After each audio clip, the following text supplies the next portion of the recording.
Buenas tardes. Primero que todo, agradecerle a Manuel por estar aquí acompañándonos en esta charla. Esperamos sea bastante fructífera y amena. Entonces comenzamos con las preguntas, Nelson. Buenas tardes. Empezaremos con una serie de preguntas. La primera pregunta es, ¿cuáles son las grandes problemáticas que afronta en la actualidad la ciudad de Bogotá y cómo están trabajando para solucionar la misma? Bueno, yo creo que antes y después de la gravísima crisis que ha generado la pandemia, el principal problema de la ciudad o los principales problemas de la ciudad son en primer lugar la terrible desigualdad que vivimos. Bogotá es la tercera ciudad capital más desigual de Colombia. Es una de las ciudades capitales más desiguales de América Latina, que América Latina es una de las regiones más desiguales del mundo. O sea, en Bogotá alrededor del 40, el 50% de los ingresos totales que genera la ciudad se los apropian alrededor del 40%, el 10% de las personas más ricas de Bogotá.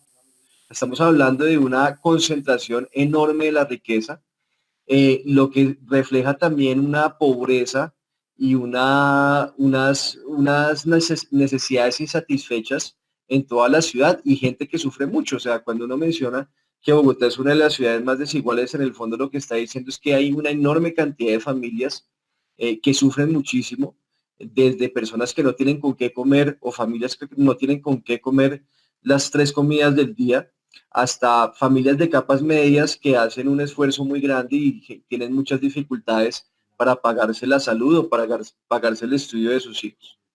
Y esto tiene que ver con otro problema grave que tiene la ciudad y es la poca capacidad de generar riqueza.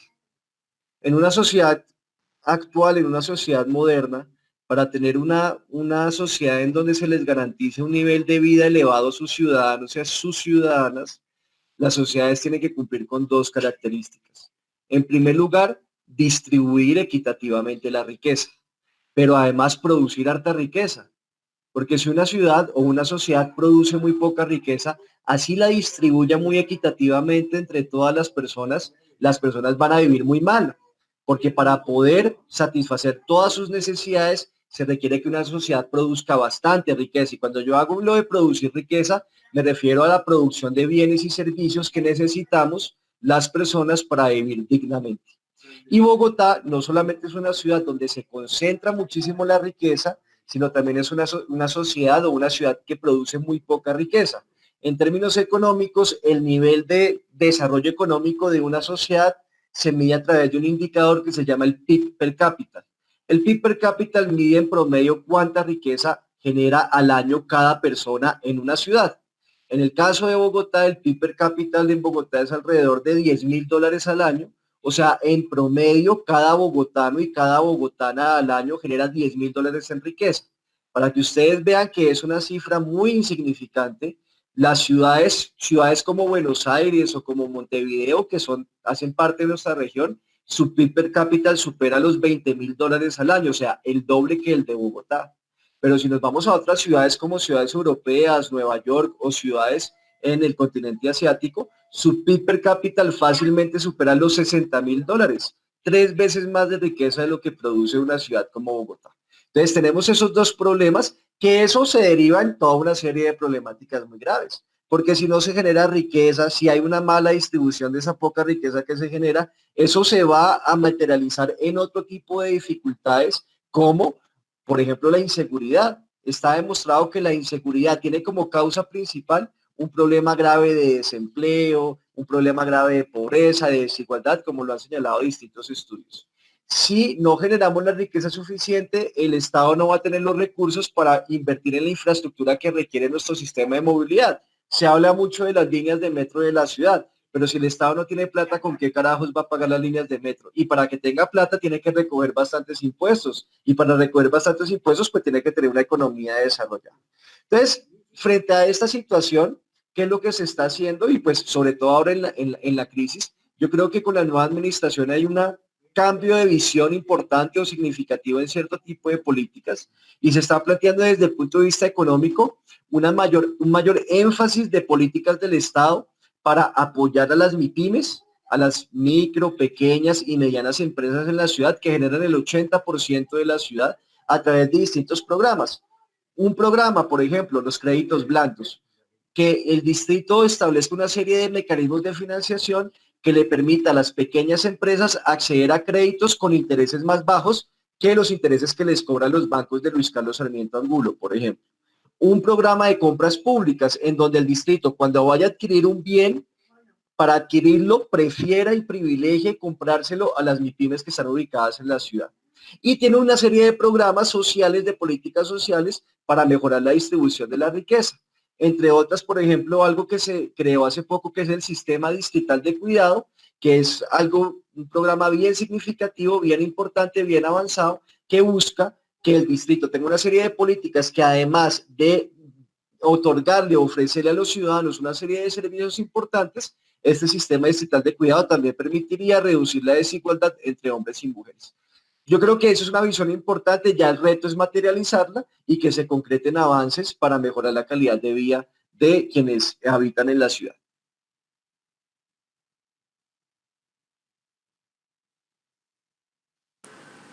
Ok, dale. Eh, bueno, siguiente pregunta. Roger.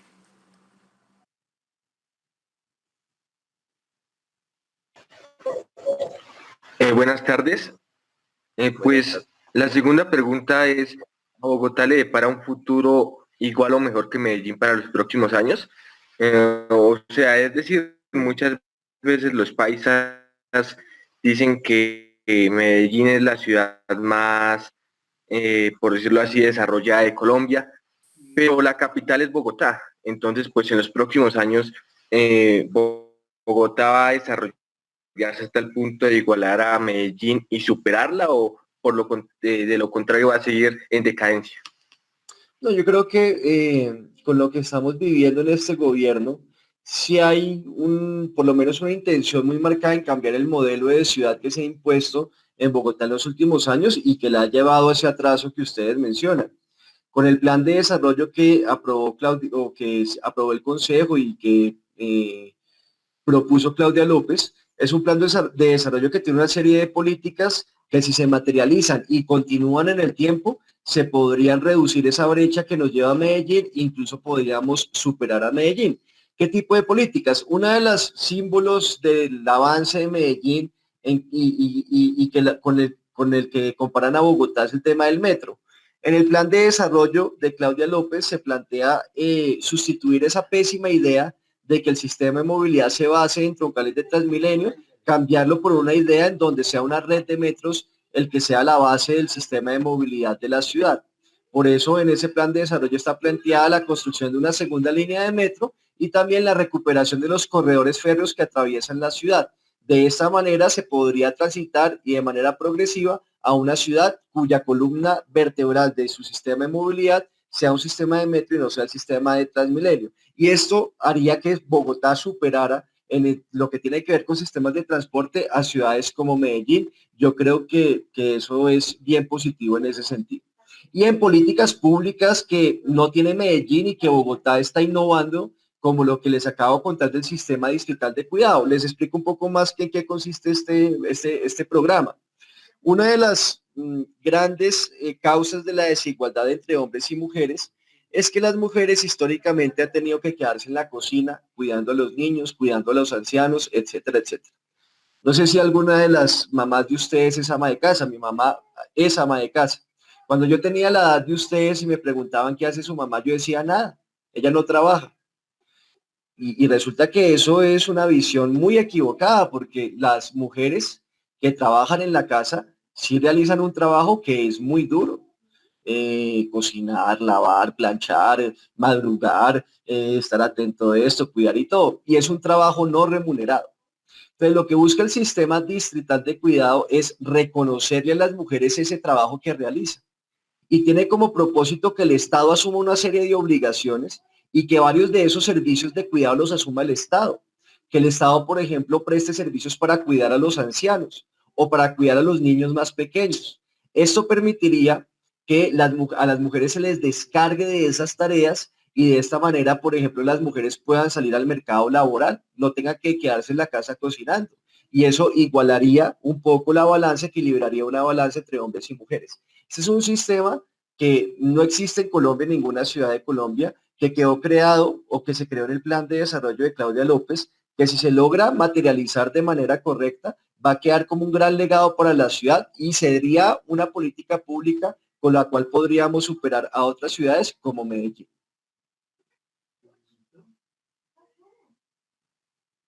Bueno, mi nombre es Sebastián y también le quiero agradecer por aceptar la invitación. Y la pregunta que yo tengo es en cuanto a economía y en general, no solo de Bogotá, sino hablando del país. ¿Usted cómo cree que debería ser la reactivación económica para el otro año? Yo creo que hay que hacer un énfasis en elevar el nivel de gasto público para promover las actividades económicas que generan más empleo y más empleo formal. O sea, nosotros hoy estamos, lo han dicho distintos analistas a nivel mundial y distintas entidades, nosotros necesitamos una economía de guerra. Ante la crisis que se generó porque se paralizó la actividad productiva, el Estado tiene que venir a suplir la inversión privada y promover el consumo privado. O sea, tiene que ponerle plata a los bolsillos de la gente. Y eso lo puede hacer elevando el nivel de gasto público, del gasto del Estado. O sea, tiene que coger bastante plata e invertir. ¿En qué se debe invertir esa plata? En varias cosas, pero principalmente en dos. Uno, en promover la actividad productiva que más empleo genere, que sobre todo yo creo que una actividad productiva que es muy importante y que hay que incentivar es la producción de la industria manufacturera, la producción industrial. La producción industrial es lo que hace que un país avance, que se desarrolle. Por eso la revolución industrial es uno de los acontecimientos más importantes de la humanidad, porque dividió la historia de la humanidad en dos, antes y después de la revolución industrial, y es necesario que el Estado colombiano, ya sea a nivel nacional o a nivel distrital, establezca programas para fomentar y apoyar la industria, como ofreciéndoles créditos blandos, por ejemplo, dándoles subsidios, subsidiando la nómina de las empresas, sobre todo porque en el sector industrial y manufacturero hay muchas empresas que son micro, pequeñas o medianas empresas. Entonces, por un lado, es el gasto público para fomentar la producción, en términos económicos, para fomentar la oferta. Pero por otro lado, es necesario que el Estado fomente y ayude también a mejorar la capacidad de consumo de la gente. Una economía se mueve si se vende harto, implica que se compre mucho. Y para comprar mucho, ¿qué es lo que toca hacer? Una sociedad que compre bastante es una sociedad cuyos ciudadanos tienen harta plata en sus bolsillos. Si todos tenemos muy poquita plata, pues vamos a comprar un poco. Y como tenemos un grave problema de empleo y como tenemos un grave problema de informalidad, es necesario que el Estado también genere políticas para promover empleo directamente a través de programas de empleo público dirigido a las personas con mayor condición de vulnerabilidad. ¿Cómo es el empleo público? Que el Estado directamente genera empleos. Lo que hace el Estado es que comienza a mirar una serie de servicios que tiene que prestarle a la sociedad y para eso contrata directamente a población vulnerable. Les voy a poner un ejemplo. Jóvenes como ustedes que estén en riesgo de caer en la delincuencia, porque no culminaron sus estudios, porque están en esas zonas, barrios bien apartados. Esos jóvenes, el Estado los puede contratar para que, por ejemplo, cuiden una quebrada que hay en la ciudad, para que la limpien, para que estén pendientes, que nadie no se vaya a contaminar, que la gente no se vaya a meter por donde no es. O sea, como una especie de guardaparques, pero a nivel urbano. Esos pelados van a prestarle un servicio a la ciudad porque van a cuidar un ecosistema, pero además van a tener plata en su bolsillo. Eso no solamente va a hacer que se los quitemos de las garras de la delincuencia, sino también esos pelados van a tener cómo consumir, cómo comprar cosas para su casa y eso también genera una reactivación económica. Yo creo que en esas dos políticas debe centrarse las medidas de reactivación económica en la ciudad.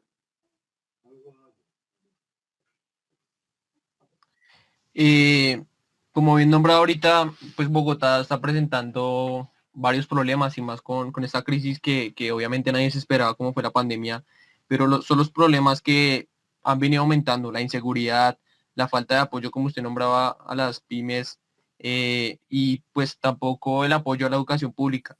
¿Cuál es respecto a este tema y pues cómo se podría mejorar esta situación? Yo creo que ahí hay que luchar, como lo viene haciendo el magisterio y lo viene haciendo también la comunidad estudiantil, hay que luchar por una mayor financiación de la educación pública. en todos sus niveles, tanto preescolar, básica primaria y secundaria, y por supuesto educación superior. Y una de las formas para lograr que haya una mayor financiación, tanto para colegios como universidades públicas e instituciones como el SENA, es necesario que el gobierno nacional y el Congreso hagan una reforma a un sistema que se llama el sistema de transferencias. ¿Cómo se financia la educación pública en Colombia? Se financia sobre todo con plata del gobierno nacional. No se financia con la plata de los municipios y de los departamentos y de las ciudades, sino con plata del gobierno nacional a través de un sistema que se llama el sistema de transferencias. El gobierno nacional es la entidad, el nivel del Estado que más impuestos recauda y que más tributos recauda. Y como es el que más tributo recauda, lo que señala la Constitución es que a través de este sistema de transferencias, el gobierno le da plata a las ciudades, a los municipios, a los departamentos, para que con esa plata los departamentos y los municipios paguen la educación pública de los ciudadanos y de las ciudadanas de los respectivos territorios.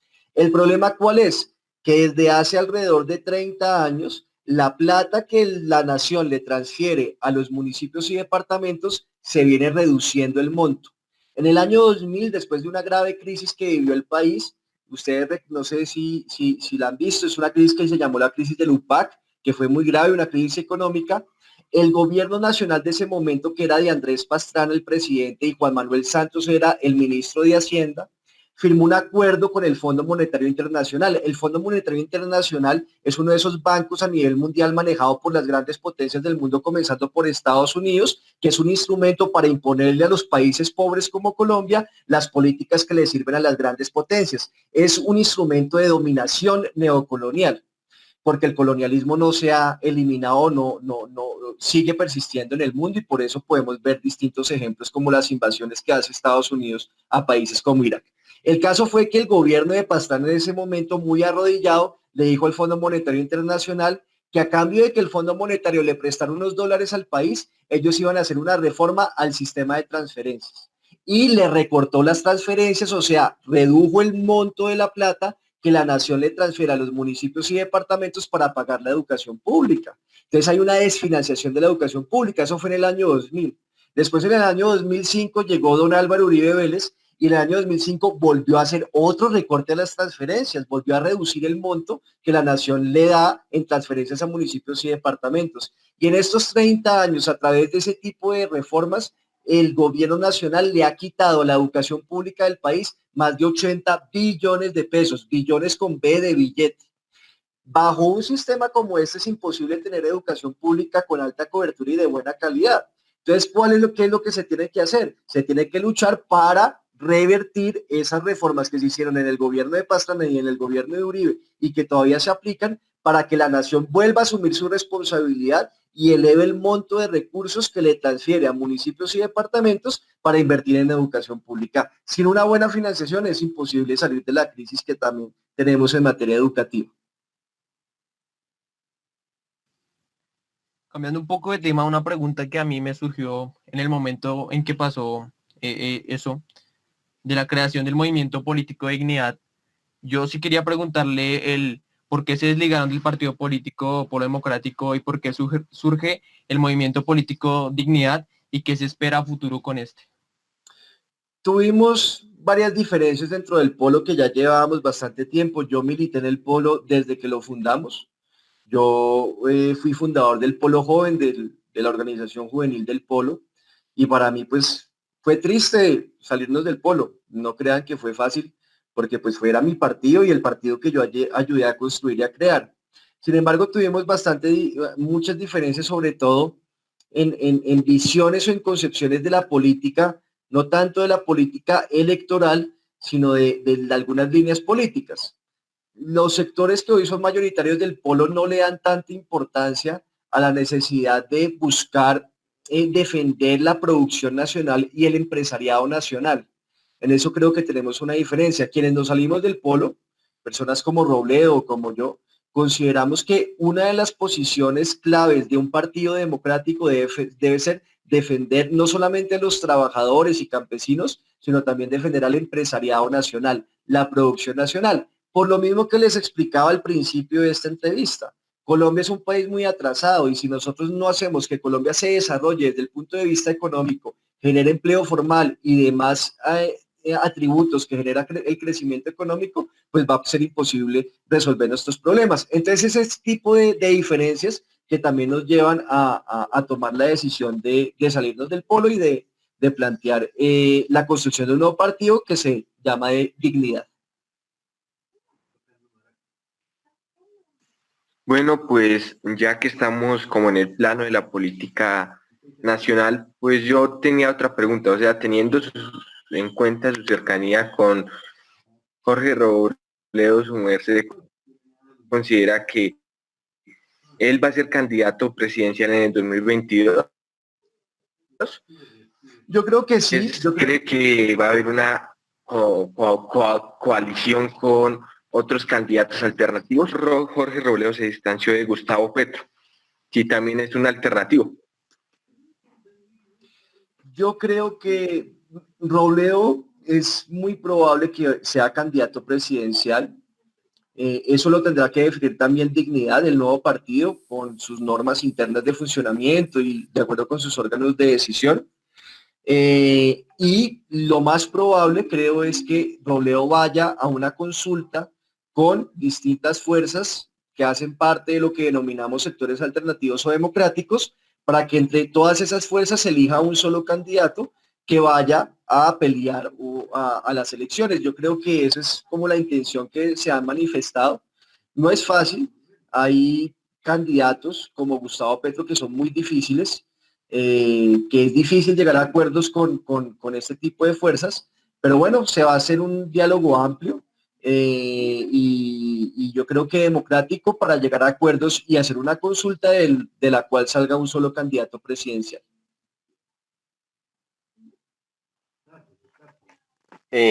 También queríamos preguntarle sobre sus aspiraciones políticas en corto, mediano y largo plazo. Bueno, en el corto plazo yo debo terminar que es mi segundo periodo en el Consejo. Yo fui elegido en el año, mi primera elección fue en el año 2015. Este periodo yo lo termino en el año 2023, el 31 de diciembre de 2023. Digamos, la decisión mía es quedarme en el Consejo, que fue la razón por la cual me eligieron el año pasado. Y en el mediano y en el largo plazo, digamos, lo único que yo debo hacer, y estoy convencido que voy a hacer, es ponerme al servicio de lo que requiera el proceso de transformación de este país. Yo no tengo aspiraciones personales, les digo con toda sinceridad. Yo me siento cómodo actuando desde una curul en el Consejo o en el Congreso, hasta también actuando como asesor en un sindicato, por ejemplo. Y donde el partido considere que yo puedo rendir más y puedo contribuir más a este proceso de transformación, ahí me voy a sentir satisfecho. Digamos, yo no me metí en la política por llegar a ser determinada, ostentar determinado cargo. Yo me siento cómodo, incluso se los digo con sinceridad, me siento más cómodo por fuera de una corporación como el Consejo, porque es un ambiente en donde me siento mejor, más familiarizado, con más amigos, con más amigas, que en una corporación como el Consejo. Pero bueno, como les digo, ese tipo de decisiones no las tomo yo, sino las tomamos en conjunto con todo el equipo que hace parte de mi partido político. Como usted bien decía, para derrotar a ese grupo político que en realidad ha estado siempre en el poder, se tienen que juntar todas esas fuerzas alternativas. Y pues vemos que no sé qué sea, realmente parece a veces como una pelea de egos ahí, pero es importante y considero, y los que están acá considero que también opinarían lo mismo, que si realmente se quiere un cambio, pues se necesita el trabajo mancomunado de todas estas fuerzas para poder, obviamente, progresar. Y ahí me surge una pregunta, y es con lo que pasó ayer respecto a Sergio Fajardo. ¿Qué opinión le merece esto? Y pues teniendo en cuenta que también Jorge Robledo estuvo apoyando a Fajardo en las del 2018, ¿qué opinión le merece lo que sucedió, el tema de Brituango y pues lo que se viene para la candidatura de él? Yo creo que toda Fajardo, como todo quien ha ejercido un cargo público, debe responder por los hechos que ha cometido, por las irregularidades que haya cometido y debe responder ante las autoridades competentes. Ahora, lo de Fajardo hasta el momento del proceso que tiene la Contraloría es una imputación de cargos. O sea, todavía no ha sido condenado. Le imputaron unos cargos y pues él tendrá que defenderse y tendrá el derecho a defenderse y dar los argumentos en su defensa. Sin embargo, pues en el debate político creo que no se debe todavía condenar a Fajardo. O sea, si no está condenado desde el punto de vista jurídico, también no se debe condenar desde el punto de vista político, así como no se debe condenar a nadie.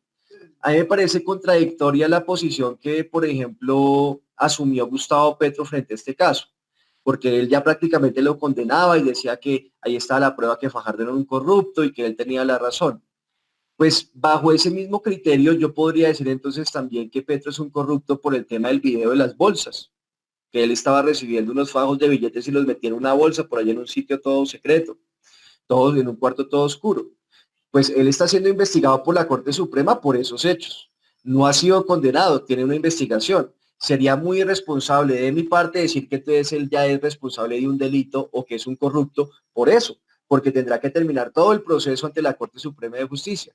El mismo rasero se le tendría que aplicar a personas como Fajardo. O sea, tiene que defenderse, tiene que responder, pero se tiene que esperar a que las autoridades competentes definan su responsabilidad. Y pues yo tenía una pregunta. Sabiendo que Jorge Robledo hace unos 10 o 15 años fue el que en el Congreso empezó a hacer los debates por agroingreso seguro y por el tema de los TLC, en su opinión, el futuro económico de Colombia sí está en el campo. ¿Y qué se deben hacer con los TLC? Pues que hemos visto en estos últimos días con la crisis de la papa, de los paperos aquí en Boyacá y en Cundinamarca. ¿Qué se debe hacer con eso? Los tratados de libre comercio creo que está demostrado hasta la sociedad que son absolutamente inconvenientes para nuestro país y que solamente le sirven a grandes potencias como Estados Unidos y a sus productores. Por eso es que Robledo desde que empezó la apertura económica, porque este problema de los tratados de libre comercio no ha arrancado en el gobierno de Uribe, arrancó desde el gobierno de César Gaviria en 1990 con la apertura económica. Yo me acuerdo cuando yo era chiquito, mi papá me llevaba a Boyacá o a Cundinamarca y me acuerdo que por el carro uno veía cultivos de cebado, de trigo. Roger seguramente no alcanzó a verlos. Y Boyacá era una zona muy importante productora de cebada y de trigo, de maíz incluso. Y lo que pasó es que todos esos cultivos y toda esa producción fue arrasada por la apertura económica y por las medidas de los tratados de libre comercio. Eh, Todo lo que advirtió Robledo en su momento sobre los TLC se está cumpliendo. Cuando el gobierno en su momento de Uribe decía que Robledo mentía cuando decía que el TLC iba a arruinar el agro colombiano, pues miren ustedes, la realidad hoy es que esos TLC sí le han hecho un daño enorme al agro colombiano. El caso que Roger menciona de la papa es un buen ejemplo. Yo creo que la agricultura, les mencionaba ahorita la industria, pero creo que son dos sectores fundamentales para el crecimiento y desarrollo económico del país. Uno es la industria y otro es la agricultura, la producción agrícola. Y creo que ahí sí hay futuro. Además, no solamente por cuestiones económicas, sino porque la agricultura depende que Colombia tenga garantizada su soberanía alimentaria. Un país solamente tiene asegurada su soberanía alimentaria si es capaz de producir los alimentos que necesita su población. Si importa todos los alimentos de afuera, en cualquier momento le pueden cerrar el chorro. O sea, nosotros hoy importamos prácticamente todo el maíz y el trigo de Estados Unidos. Si el día de mañana un gobierno de Estados Unidos le dice a Colombia, no le vamos a dar más maíz o no les vamos a dar más trigo si ustedes nos hacen tal o cual cosa, pues quedamos nosotros es sometidos a la voluntad de los gringos. Por eso también la importancia de desarrollar la agricultura, de protegerla, lo que implica la renegociación de los tratados de libre comercio para cambiar de manera sustancial muchas de las cláusulas y capítulos, particularmente el capítulo agrícola y el capítulo industrial. Por aquí en el internet de WhatsApp me hacen una pregunta. ¿Es por quién votó Manuel en la segunda vuelta presidencial en el 2018? Yo voté en blanco. yo hice parte de la corriente de Robledo y de otros dirigentes que votamos en blanco. ¿Por qué votamos en blanco? Que en esa controversia que tenemos con fuerzas como las de Gustavo Petro, pues nos atacan tanto por esto. Petro es una persona en la que ha sido muy incoherente durante toda su vida política. Su discurso se muestra como un discurso contestatario, irreverente, que pelea contra el establecimiento, pero su práctica política lo contradice bastante. Les voy a poner un ejemplo. Él votó por Ordóñez, por Alejandro Ordóñez para procurador. El procurador Alejandro Ordóñez, que es uno de los principales representantes de la derecha de este país, Petro votó por él. ¿El qué? Señor quema libros. Así es. Petro votó por él para la procuraduría cuando él fue procurador. Petro cuando estaba en el polo, pues, eso cuando estaba el gobierno de Uribe, en el polo teníamos una discusión grande, porque Uribe convocó una marcha contra las FARC. Nosotros en el polo dijimos, nosotros estamos en contra de las FARC, en contra de la lucha armada, pero no vamos a salir marchando al lado de Uribe. Entonces Carlos Gaviria en ese momento era el presidente del polo y decidimos que no íbamos a marchar al lado de Uribe, sino que íbamos a hacer un plantón distinto. O sea, no nos íbamos a juntar con Uribe porque no nos parecía correcto ayudar a que Uribe se embelleciera a Uribe. Petro, por ese hecho y por otras cosas, salió a decir que el polo y Carlos Gaviria tenían una posición ambigua frente a las FARC. O sea, manteniéndonos el mismo discurso con el cual nos atacaba Uribe, poniéndose del lado de Uribe. Cuando Petro fue alcalde, por ejemplo, que él decía que los operadores privados de Transmilenio, que eran los dueños de ese negocio y todo, bueno, él le prorrogó los contratos a esos señores que manejaban Transmilenio. O sea, les mejoró el negocio. Entonces son muchas cosas y así podríamos nombrar muchas otras cosas de la historia política de Gustavo Petro que a mí me llevan con toda decisión a considerar que es una persona absolutamente incoherente y que en Petro no se puede creer absolutamente nada de lo que dice. Pero básicamente no se arrepiente de haber votado en blanco, pues teniendo en cuenta lo que sucedió ahorita, masacres, el tema del mal manejo de la pandemia, ¿no cree que puede haber sido diferente con Petro y pudo haber estado mejor? Eso sería cierto, podría repetirme si si las personas que votaran en blanco, si hubieran votado por Petro, harían que ganara Petro. Pero las cuentas no dan eso, porque Duque le gana a Petro en la segunda vuelta por algo más o menos de 2 millones de votos y el voto en blanco no superó creo que los 700 o los 800.000 votos. O sea, así todas las personas que votamos en blanco hubiésemos votado por Gustavo Petro, Petro no le ganaba a Duque, porque allá hay otro problema de Petro. Petro tiene un techo y Petro es muy difícil que pueda ser un candidato que le gane el establecimiento por los miedos y temores que genera en la sociedad. Bueno, pues finalizando este tema, ¿buscarían para una segunda vuelta eventualmente una alianza con él? Depende de las circunstancias políticas, uno no lo puede descartar, pero sí, si se llega a un acuerdo de fondo bien detallado de cómo sería el programa político, se podría buscar un acuerdo con el riesgo que hay de que Petro mantenga su alto nivel de incoherencia que lo ha caracterizado en la política. Bueno, pues ojalá, por mi parte, ojalá pueda haber una coalición porque realmente se necesita un buen gobierno y que todas esas fuerzas alternativas estén juntas. No sé si alguien tenga alguna pregunta en este momento. Sí, pues yo tengo Dale, Roger.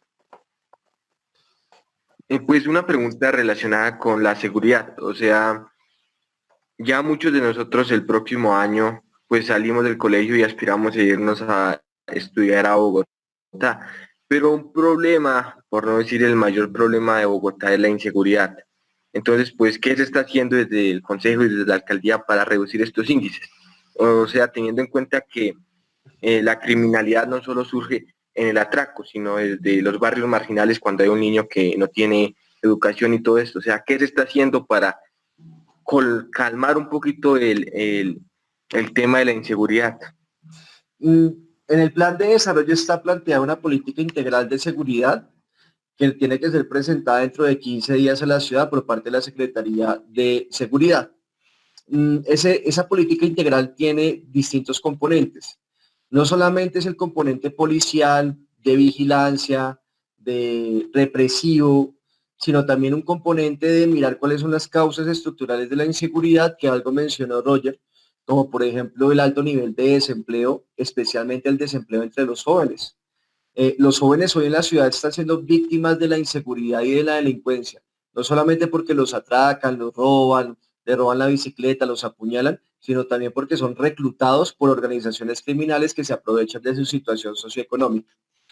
Por eso es que se está desarrollando una política, una serie de programas dirigidas especialmente a jóvenes en alto grado de vulnerabilidad, como por ejemplo la estrategia Reto a las Oportunidades, que es una estrategia, un programa que maneja la subdirección de la juventud de la Secretaría de Integración Social.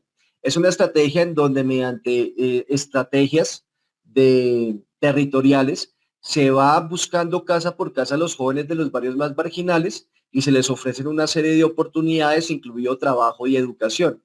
Esa es la idea de tener como una política estructural para comenzar a combatir las causas estructurales de la delincuencia y de la inseguridad. Creo que Sebastián tenía una pregunta, por favor, rápidamente, que Manuel tiene otro compromiso en unos minutos. Entonces, Listo, la última pregunta es tal vez un tema súper importante, que es el metro, que hace desde 1942 nuestros abuelos y nuestros padres también están esperando el metro. Entonces, ¿qué opinión le merece de que la alcaldesa haya preferido seguir con el metro que había dejado Peñalosa y hay unas controversias respecto a unos temas de contratación con Hidroituango también conectándolo ahí? No sé qué opinión le merece y si apoya este proyecto.